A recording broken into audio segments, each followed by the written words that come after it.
The city of Scottsdale has created a PR campaign to distract the public from their road diet agenda. Certain council members and their shills have been relentless, trying to convince the residents that the city is no longer removing car lanes, but is actually expanding street capacity.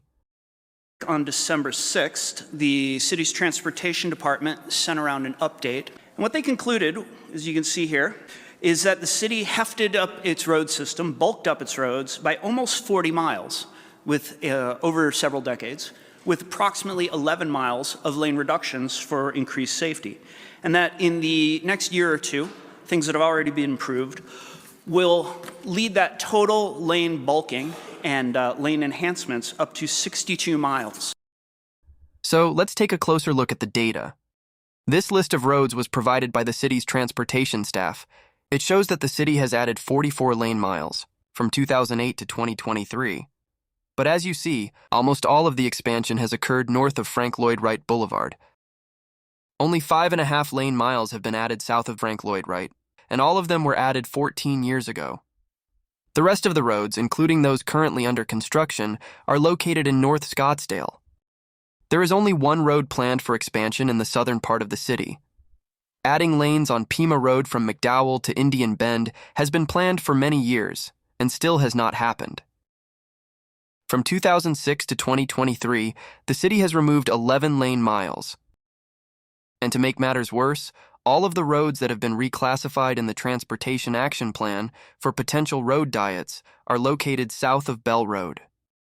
When residents found out that their neighborhood streets were on the list for future road diets, including 96th Street, McCormick Parkway, 100th Street, and 2 downtown streets, Goldwater and Drinkwater, they signed a petition to have the city remove those streets from the plan. But the city refused. So, North Scottsdale is the only place where the city is, quote, bulking up roads. The idea that Scottsdale is gratuitously reducing road usages is really just ridiculous. I'm looking forward to each and every one of the members of the council and the city staff continuing to share the facts and data rather than false information, misinformation, and political propaganda.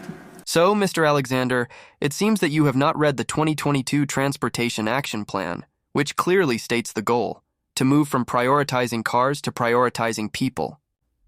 On the first page of the plan, it states, quote, one of the most notable changes with the plan is a reclassification of many of Scottsdale's streets to reflect reduced traffic volumes. While 5% of streets need additional capacity, many others have been reclassified to reduce the number of required lanes, enabling them to be transformed into complete streets that are safer and more comfortable for bicycles and pedestrians. In the section of the plan entitled Street Element, the first goal on the list is, quote, emphasize traffic safety, livable streets, and multimodal community access over rapid traffic throughput.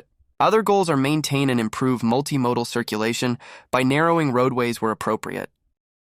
Minimize heat island effects by reducing existing pavement where traffic demand is less than previously planned.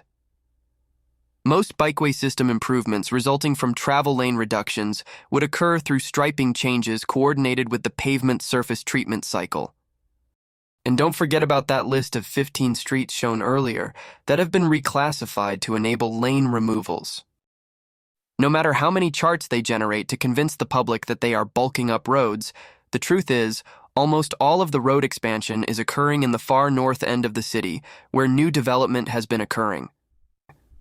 Those residents living south of Bell Road will be stuck in gridlock, and no one in the city staff seems to have a plan to resolve the problem.